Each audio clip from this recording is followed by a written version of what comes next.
Hey guys, I'm Dr. Tom Dawson, and I'm a pediatrician who normally tries to keep my patients off the internet as much as possible, because if you're trying to be a good parent, there's nothing that'll make your life more miserable than the internet.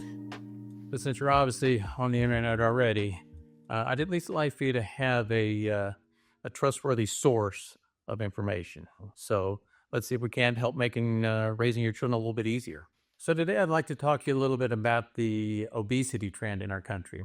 I think we can all agree that over the last few decades, all the children in this country have become heavier and have a higher BMI. It's not just the children, the adults too, but the children are what we're primarily interested in today.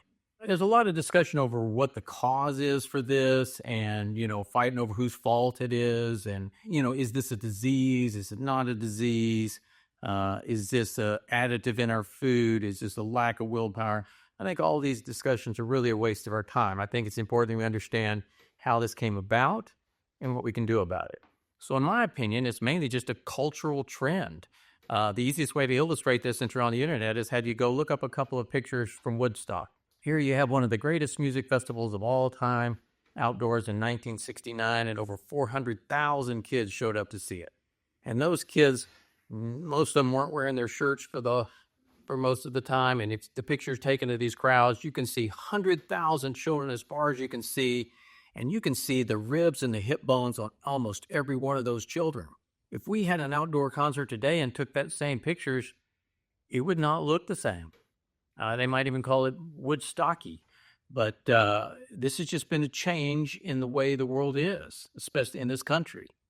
And so I think that the main reason is that back then, there just wasn't the availability of food. Back then, if you ate something, it was because your mom made it. And she didn't make excess portions, and it wasn't even always what you wanted to eat. And so there just wasn't as much food around. There certainly wasn't a bunch of fast food. There weren't all these convenient foods. I grew up in a big city, and there was barely any pizza.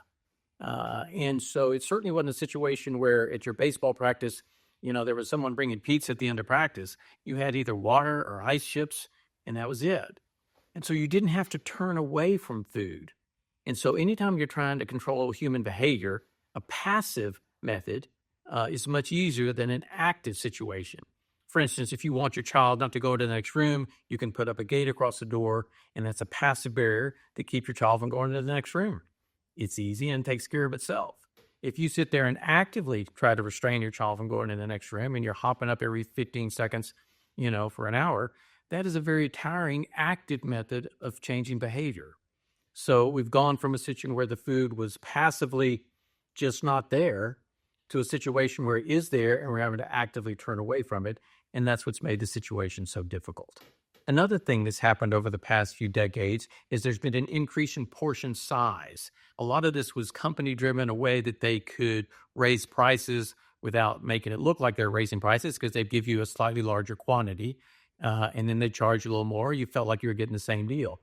It cost them very little to add a little extra Coca-Cola, but they could charge you more for the increased size. When I was a child, Coca-Cola was 6.5 ounces in a bottle. Now a small is like 20.5 ounces. And so we just have to turn away from those things when we didn't used to have to do that. So I don't blame them necessarily. I'm just saying these things have happened, and now it's put us in a situation of having to actively refuse food. So when it comes to controlling your weight, there's really only 3 issues that are involved. 1 is your family's genetics. Number 2 is how many calories you burn. And number 3 is how many calories you consume. Now, in terms of genetics, we can only get cards from the decks we were dealt from. Don't have a lot of control over this. In my family, cholesterol is a little bit of a problem. And if I want to know what my cholesterol is going to be when I check it next time, I can just call my older brother and see what his cholesterol was 3 years ago. And mine's going to be almost exactly the same. So you can either say, well, that's not fair that I got these cards dealt to me. Or we can say, well, all right, these are the cards I was dealt. Let's see if I can't do the best I can with these cards. And that's what we're going to talk about here. The second big group is how much exercise you do in terms of how many calories you burn. And let me say that I am a big fan of exercise. I don't care what your genetics are. I don't care how many calories you consume, how much you weigh. At any weight, the more we can get good exercise, the better our general health will be. So it's a great thing for your health. It's not the best way to lose weight. Anyone who's ever been on a treadmill knows you go an awfully long way for just one Oreo cookie. So exercise is great, not a great way to lose weight. Now, you may have friends that do tons of exercise and lose weight, and those people that run marathons and do a lot of extreme types of exercise, they will lose weight from burning so many calories. Partially, they're spending so much time exercising that they don't have time to consume as much as the rest of us. Two is that vigorous exercise also suppresses your appetite for the next hour, and so they spend a lot of their time with their appetite suppressed from the exercise that they do. But short of marathon-type exercise, for most of us, the amount of exercise we do is not going to change the total amount of calories that we can consume.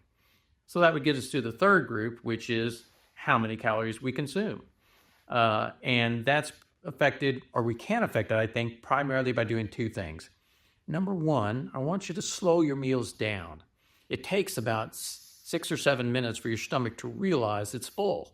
And so if we are wolfing in calories so fast that your stomach doesn't have a chance to say, whoa, we need to slow things down. So ideally, we'd have everyone eat around the table at dinner time, and we'd have conversation, and all those things would slow down our food consumption. Sometimes that isn't always feasible, and so I think it can help to have smaller plates, smaller bowls, smaller utensils. If the shovels are smaller, it goes in slower. Serve smaller portions, so then we have to go back and get seconds, and just the process of going back and getting seconds will slow down the meal. And I think if we do those things, we can slow the meal down enough that it will give our stomach a chance to realize we're full sooner, and we'll consume less calories that way. Probably the most important thing, and the things that has changed the most, is now there are so many food choices. And so I think it's going to be a lifetime habit that we learn to divide the foods into two groups. So the first food group I refer to as hunger-driven foods. These are foods that I will seek out if I'm hungry. The best example is probably oatmeal.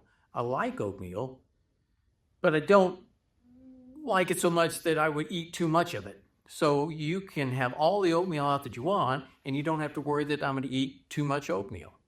And the same thing would probably go for green salad and vegetables and some of those things. If I'm going back and getting seconds in green salads and vegetables, which sometimes I do, that means I was pretty hungry. But there again, you can have an excess amount of those sitting out, and you don't have to worry that I'll take too much. The other group that has grown so large in the last couple of decades is what I like to refer to as taste-driven foods. So these are foods that are not limited by my hunger. These are foods that I eat because I like the way they taste. And even if I've been at your house and just finished a full meal, and I'm walking out the door and you say, hey, Tom, would you like this slice of pepperoni pizza? I go, well, yeah, I like pepperoni pizza. I'll take that. And so I'll consume too many calories. And so I'm not saying we can't have taste-driven foods. We can. You can have them at every meal. It's just that the taste-driven foods we have to have in limited amounts. So we can have an excessive amount of hunger-driven foods available, and we can have limited amounts of taste-driven foods. And that's a great lifetime habit to have to help us control our weight. So the take-home message is that we try to slow our meals down a little bit, smaller portions, divide our foods into taste-driven and hunger-driven foods. We can have an unlimited amount of hunger-driven foods, a limited amount of taste-driven foods, and I think that'll help you out.